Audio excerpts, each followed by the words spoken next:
Boa tarde, bom dia, boa noite, sétimo ano. Hoje nós vamos continuar falando um pouquinho sobre os impactos que existem, né, nos biomas, os impactos nos biomas, e depois vamos falar um pouquinho também sobre o lixo. Bem, gostaria que vocês pegassem o livro de ciências na página 15, volume 3, tá?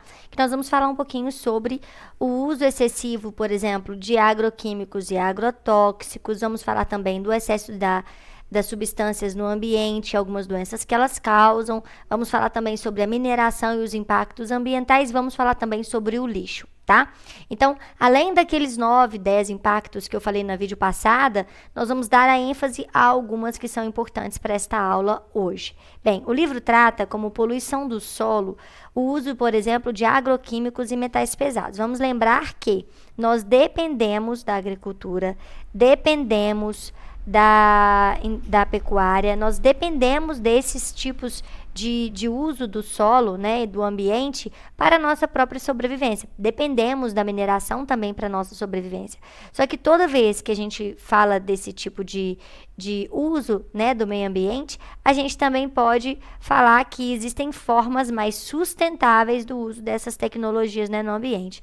Os biomas muitas vezes sofrem impactos porque as pessoas não buscam minimizar esses impactos. Por exemplo, se eu posso fazer o uso de um alimento orgânico em vez de um alimento que veio da agricultura convencional, por que eu não estou fazendo uso dele? Entenderam? Então, são coisas, às vezes, atitudes pequenas que a gente pode tomar para diminuir, por exemplo, o impacto no meio ambiente. Como, por exemplo, a quantidade de resíduos que nós liberamos, que nós deixamos, né, no meio ambiente. Será que realmente não é possível eu diminuir esses meus resíduos? Diminuir a quantidade de lixo que eu libero no meio ambiente? Muitas vezes as nossas atividades, elas causam uma quantidade grande de impactos no ambiente e muitas vezes nós poderíamos diminuir esses impactos simplesmente mudando as nossas atitudes. Então a gente vai falar um pouquinho sobre isso e no momento que eu estiver comentando, é interessante que você vá fazendo também uma análise do seu comportamento, de suas atividades, como que você atua diante das suas necessidades. Será que realmente precisa trocar o celular quando ele está novo só porque saiu um mais chique? Será que precisa realmente de desfazer daquele lixo no meio ambiente em vez de desfazer ele lá no saco, na lixeira correta? Então, são atitudes assim que eu gostaria que vocês, no momento da aula, vocês já fizessem uma análise. Bem, quando a gente fala de poluição do solo, o próprio livro já conta pra gente que são muitas atividades humanas que causam alterações nas características do solo e provocam poluição. Essa poluição, gente, não é só a poluição. Quando eu falo poluição, eu não estou falando só de poluição do solo, né? Existe a poluição do ar, poluição sonora, existe a poluição do solo, da água, né? Então, existem vários tipos de poluição. Uma das atividades que são geradoras de poluição é a agricultura, a pecuária, as atividades urbanas e industriais e a mineração. E uma das principais fontes de poluição do solo é o uso, por exemplo, de agroquímicos, agrotóxicos, lixo no ambiente e esgoto doméstico e industrial. E aí, o que a gente poderia falar? Os principais poluentes do solo. Por que quando a gente fala de poluente, a gente lembra sempre de agroquímicos? Porque são substâncias sintéticas, substâncias artificiais que são colocadas no solo com o intuito de fazer uma planta, por exemplo, ter uma produtividade melhor, né? E o produtor ter seu lucro, né, mais rápido. Então, eles acrescentam no solo substâncias que o próprio solo precisa realmente, só que eles colocam isso em grande quantidade. E aí, o que acontece? O solo começa a ficar um solo com excesso de substâncias e isso acaba matando determinados micro-organismos. Com a morte dos micro-organismos, há também uma acidez, aumenta-se a acidez no solo também e a morte dos micro-organismos. Com isso, acontecendo a acidez do solo por conta das substâncias químicas e a morte dos micro-organismos, o solo deixa de ser produtivo. Então, o que o agricultor vai fazer? Acrescentar mais agrotóxico. Então, acaba que agroquímico. Então, o que acaba que vai acontecer? Vai acontecer um círculo vicioso. Diminui a produtividade porque está faltando nutrientes no solo. O agricultor vai lá e aumenta a quantidade de produtos que estava fazendo com que diminuísse os micro-organismos no solo. Então, acaba que o solo perde a produtividade, o produtor vai lá e coloca substâncias que aumentam a produtividade. Só que essas substâncias diminuem os micro-organismos no solo e aumentam a acidez. Então, vai só aumentando cada dia que passa o número de substâncias químicas que são misturadas ao solo. Ao longo do tempo, o que que acontece? Acontece que esses fertilizantes, eles infiltram no solo, eles prejudicam a água do subsolo, eles podem ser transportados também pela água da chuva, né, pelos rios até outro rio. Além, então, desse círculo vicioso, essa água com agrotóxicos pode ir também para um rio. E indo para o rio pode acontecer o que nós chamamos de eutrofização. A eutrofização nada mais é do que esses compostos na água, esses compostos nitrogenados dos fertilizantes, dos adubos sintéticos, esses compostos na água, principalmente em água de rio lento, tá? E aí, o que que acontece, gente? Com esse processo de grande quantidade desses compostos nitrogenados, aumenta um grupo de algas, que a gente chama de algas verdes, nesta água.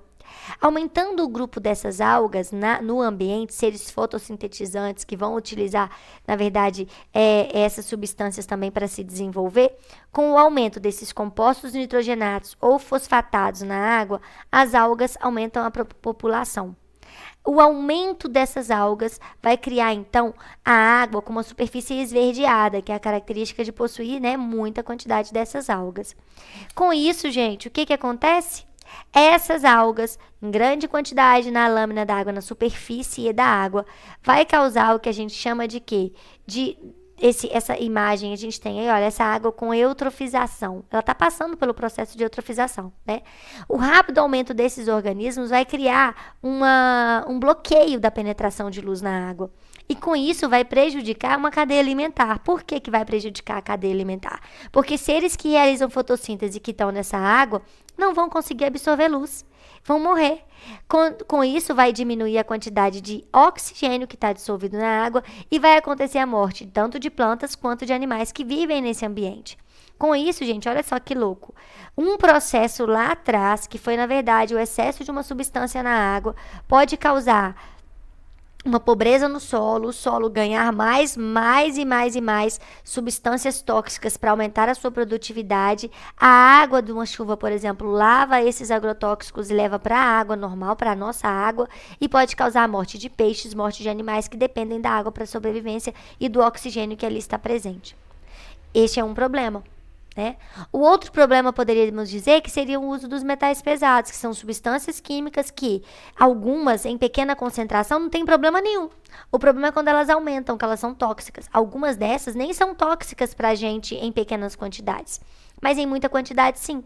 Então, por exemplo, o zinco, o cobre, o manganês, em pequena quantidade não faz mal pra gente. Só que o que os agricultores começam a fazer? O que as pessoas começam a fazer? Colocam muito fertilizante, aumenta a concentração dessas substâncias e em excesso elas podem nos fazer mal.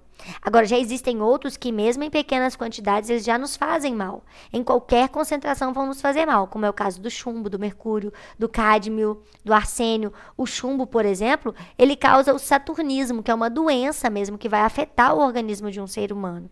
E além dessas substâncias fazerem um mal superficial, como eu estou comentando aqui, ainda tem um mal aquele mal que é em cadeia, sabe? Por exemplo, tem animais que se alimentam de outros animais. Tem algumas substâncias que elas se acumulam nas células desses seres vivos. Então, animais como seres humanos, como águias, animais que estão no topo da cadeia alimentar, acabam que bioacumulam essas substâncias.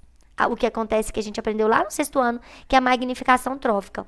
Então, as substâncias são absorvidas por animais ou plantas do início da cadeia alimentar e elas ficam acumuladas ao longo da cadeia alimentar. Então, um indivíduo, como o ser humano, que come um peixe que passou por uma bioacumulação, ele acumula mais substâncias do que o peixe, porque ele está comendo mais peixes, tá? Então, todos os peixes estavam com essas substâncias acumuladas nas células e os seres humanos, então, acumulam muito mais e acabam que afetam, que contaminam o topo das cadeias alimentares. Então, a magnificação trófica, ela acaba causando um efeito na cadeia alimentar, né? A concentração de substâncias tóxicas no meio ambiente pode trazer danos inúmeros a um ecossistema. Tá? Porque esse efeito acumulativo, por exemplo, no ser humano, pode causar câncer, pode alterar as células do corpo, pode causar problemas, doenças cardiovasculares. Então, existem vários problemas que desencadeiam o uso, por exemplo, de substâncias tóxicas no meio ambiente. Como eu disse para vocês, o uso de muito chumbo, um metal pesado, né, nos fertilizantes, ele pode acumular no corpo do ser humano e causar o que nós chamamos de saturnismo. E essa doença, ela provoca distúrbios neurológicos, além de gastrointestinais. Então, a pessoa pode ter convulsão, dor de cabeça, tremor nas pernas, tremores musculares, vômito, náusea, problemas renais. Então, isso a longo prazo pode causar outras doenças, prejudicando a saúde da pessoa e pode causar outros problemas decorrentes da anemia, por exemplo, tá bom? A intoxicação por cádmio também pode trazer problemas no intestino, as dores abdominais, náusea, vômito, problemas gastrointestinais. Então, cádmio, mercúrio, chumbo, essas substâncias, elas podem trazer danos à saúde das pessoas e muitas vezes esses danos só são reparados por meio de medicamentos a longo prazo, a uso a longo prazo, tá? Além disso, gente, ainda existem os pesticidas, os agrotóxicos, que são substâncias químicas que são feitas para combater seres vivos. E muitas vezes o que causa é que se eu faço um determinado medicamento, vamos imaginar que eu sou uma cientista, eu crio um medicamento para matar determinado bichinho, mato uma população do bichinho, mas não mato todas, os próximos medicamentos que eu fizer, eu vou fazer ele mais forte, não é assim? E quando se faz um medicamento para matar o bichinho mais forte, eu estou só criando indivíduos mais resistentes, porque aqueles que sobrevivem são mais resistentes do que aqueles que morreram. Com isso, ao longo das gerações, para exterminar determinadas pragas, eu vou ter que criar fertilizantes ainda mais fortes. E aí eu vou criando gerações de indivíduos ainda mais resistentes e as substâncias ainda serão mais prejudiciais à nossa saúde. E isso pode gerar prejuízos, desequilíbrios ecológicos, tá? Então é importante a gente lembrar que a maioria dos agrotóxicos, ele serve, na verdade, pro agricultor combater uma praga. Só que acaba que além da praga que ele combate também outros animais. E isso pode trazer inúmeros desequilíbrios para o ambiente, tá? E aí essas substâncias, então, elas podem trazer, além do círculo vicioso, né, que se perde os nutrientes do solo, precisa acrescentar com mais fertilizante, se fertilizante se eu coloco um agrotóxico e eu mato só metade dos indivíduos, eu preciso criar um agrotóxico mais forte, cria-se um círculo vicioso. Além disso, olha o que fala nesse segundo parágrafo da página 18. Substâncias presentes nos agroquímicos podem permanecer no solo por muito tempo e podem ser levadas para as águas superficiais ou subterrâneas, contaminando-as. Então, com isso, gente, a gente pode criar aí, modificar cadeias alimentares, modificar o comportamento de algumas cadeias, né? Modificar determinados ecossistemas, perder determinados seres vivos no ambiente, e essa necessidade de aplicação de fertilizantes, ela só vai agravando, só vai aumentando os problemas. Então, por isso que eu disse que é um círculo vicioso. O livro também trata que, como essas substâncias são prejudiciais à saúde, há necessidade de equipamentos de proteção individual, né? Então, existem aí vários tipos de equipamentos de proteção individual para o manejo dessas substâncias, principalmente nas lavouras. Então, há necessidade de ter bastante cuidado e fiscalização com o uso dessas substâncias. Só para vocês terem ideia, inúmeras substâncias que a gente usa no Brasil não são utilizadas em outros países. Por quê? Porque em outros países eles consideram que elas trazem muitos riscos à saúde. E no Brasil a gente ainda usa meio que indiscriminada o uso de fertilizantes, por exemplo. O que seria interessante, então, como eu disse no início do horário, a alternativa para diminuir o uso de agroquímicos e agrotóxicos é a gente buscar agricultura familiar ou usar alimentos que tenham sido produzidos sem o uso dessas substâncias. Apesar desses alimentos serem um pouquinho mais caros, por quê? Porque acaba que o produtor ele gasta mais, porque ele tem que cuidar melhor daquilo que ele produziu, mas sem o uso de produto químico. Então, acaba que aquelas condições trazem um alimento mais caro para a nossa mesa. Então, por isso que os alimentos orgânicos eles são um pouco mais caros. Só que essa é uma alternativa para diminuir essa questão do uso de agrotóxicos. A economia brasileira, gente, ela é muito fundamentada na agricultura. Então, esses produtos químicos eles vão estar sempre relacionados à alta produção, né? À produção em larga escala. Então, seria necessário diminuir esses produtos. E a diminuição teria que ser com o uso da agricultura familiar, que é a gente plantar para o nosso próprio consumo, ou uso de alimentos orgânicos. Além disso, galerinha, agora vamos lá na página. No livro tem que pular, página 21.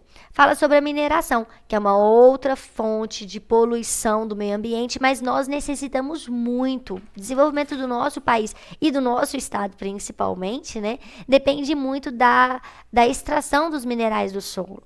Então, a gente acaba que conhece vários aí problemas que a mineração trouxe, por exemplo, para Minas Gerais. Nós temos 2 acidentes recentes, né, em Minas, 2015 e 2019, de mineradoras que acabaram trazendo prejuízos, né, por conta da falta de manutenção, né, dos seus tanques de água, de reservatórios de águas contaminadas pela mineração. Então, é importante que se tenha uma política ambiental de fiscalização boa, né? É importante que as empresas sejam bem fiscalizadas e que tenham também, gente, que tenham intenção de colaborar com o meio ambiente, porque senão elas vão conseguir só trazer mais danos ao longo dos anos. E aí volta de novo aquela questão da bioacumulação e da magnificação trófica. As substâncias da mineração, os resíduos da mineração, são substâncias metais pesados e eles são acumulados no organismo e trazem muito mal à saúde das pessoas. Então, é importante uma fiscalização dessas empresas para que elas tratem o solo, para que elas usem esses recursos de maneira adequada, porque senão a gente vai continuar tendo incidentes como aqueles que a gente viu de Brumadinho e de Mariana, trazendo grande número de pessoas morrendo, mas não é só efeito, gente, de morte de pessoas, não. Um problema, por exemplo, como o de Brumadinho, perdemos milhares e milhares e milhares de seres vivos com esse acidente, tá? Porque perde-se no solo, a água perde também. Então, ao longo das cadeias alimentares, há um efeito que a gente não consegue nem calcular no momento ainda. Além disso, como nós vivemos uma sociedade consumista, aí vamos agora ao impacto que eu comentei com vocês no início da aula. As pessoas são estimuladas o tempo inteiro a gastar. Então, sai o celular 11, já saiu 15. Sai o computador de 1 tera, já saiu de 10. E vai assim, não é assim? Vai aumentando. A tecnologia melhora e o ser humano quer só consumir, consumir, consumir. E acabamos por descartar determinadas substâncias que estão boas, simplesmente porque nos envolvemos com essa questão do consumismo. E acabamos levando, então, a utilização exagerada de recursos do meio ambiente e esses, muitas vezes, trazendo sérios problemas ambientais, como contaminação do solo, contaminação da água, desgaste do solo, desaparecimento de espécies animais, tá? Então, olha o que fala o livro de ciências na página aí, ó, sobre tipos de lixo, página 24. Fala assim, olha, definição de lixo. Lixo, o que é lixo para uma pessoa pode não ser para outra. Entre os objetos que descartamos no lixo, muitos poderiam ser utilizados por mais tempo. Outros poderiam ser doados e utilizados por outras pessoas. Alguns poderiam ser utilizados com novas funções e alguns poderiam ser transformados em novos objetos. Então, se a gente avaliar direitinho, será que tudo que a gente joga no lixo é lixo? Será que tudo que a gente joga no lixo é lixo? Ou será que tem alguma coisa que é resíduo e outra coisa que é lixo? Tá? De modo geral, então, na página 25 fala assim, ó, consideramos como lixo tudo aquilo que não nos serve ou não nos interessa mais e que descartamos no ambiente. No entanto, quando se trata de manejo do lixo pelos órgãos responsáveis, considera-se como lixo os recursos os restos das diversas atividades humanas que apresentam estado sólido, semissólido, pastoso ou semilíquido. Uma característica marcante do lixo é o fato que ele ocupa muito espaço, o que dificulta seu transporte, armazenamento e destinação. E aí, se a gente avaliar direitinho, o lixo ele pode ser o lixo de casa, pode ser o lixo de uma indústria, pode ser o lixo de um hospital, pode ser o lixo de uma estação rodoviária, ferroviária, agrícola, entulho, né? Então, o lixo ele precisa ser tratado da maneira adequada e ter destinos para ele. Mas para que esse destino?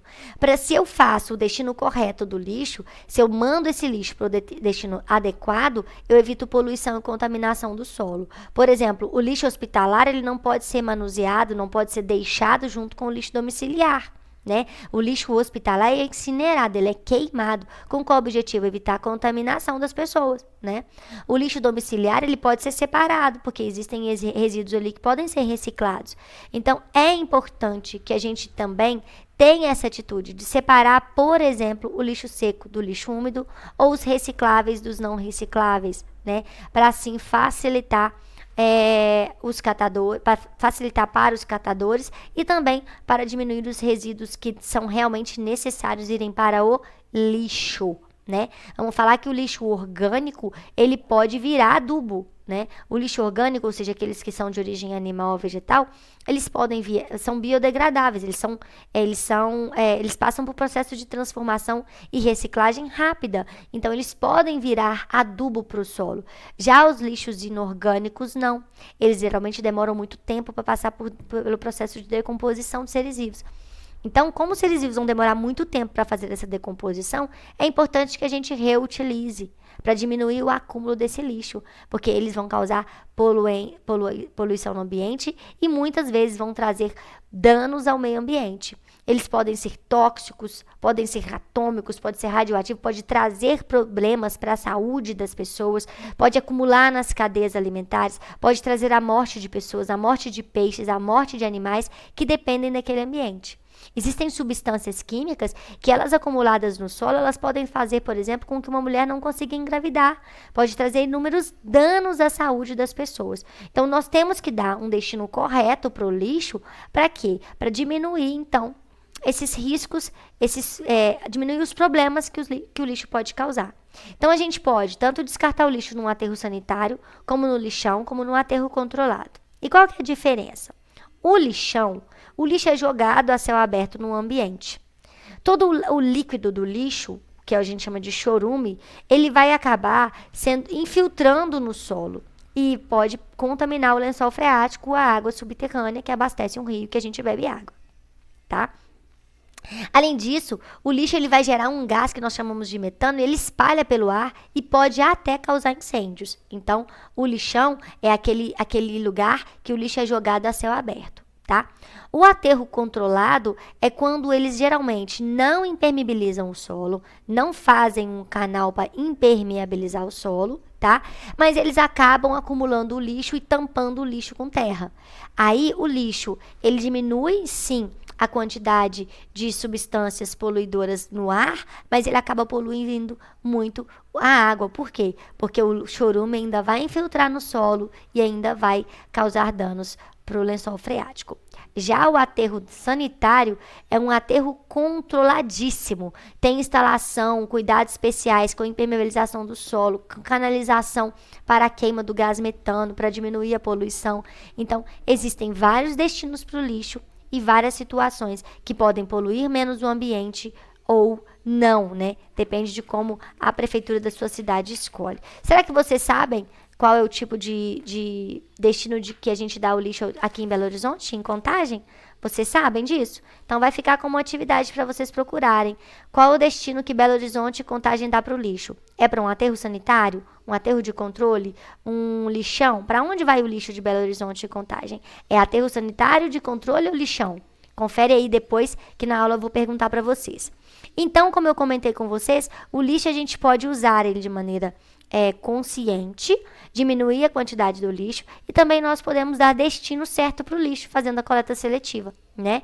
Que é de responsabilidade de todo mundo, não é só de uma pessoa. Eu posso, por exemplo, diminuir até o trabalho do catador de papel que passa na minha rua, separando o lixo. Eu tenho garrafa, já deixo na sacola separada de garrafa. É lixo orgânico, lixo, papel de cozinha e lixo comum, que eu vou jogar, deixo separado no local. Papel reciclável no outro. Então, a gente pode separar adequadamente o lixo para diminuir até mesmo o trabalho dos catadores. Muita gente, tira o sustento a partir da transformação de lixo em recursos, tá? Fazendo a reciclagem. Muita gente mesmo, muitas famílias fazem o uso do processo de reciclagem, diminui a poluição do solo e ainda traz recursos para a saúde dessas pessoas e para a vida, né? Para a economia da casa. Então, é isso para essa aula. Não deixem de fazer o que eu pedi, verificar se BH e Contagem usa lixão, aterro sanitário ou aterro de controle, e a gente se fala na próxima aula. Beijo, beijo, tchau, tchau. Fui!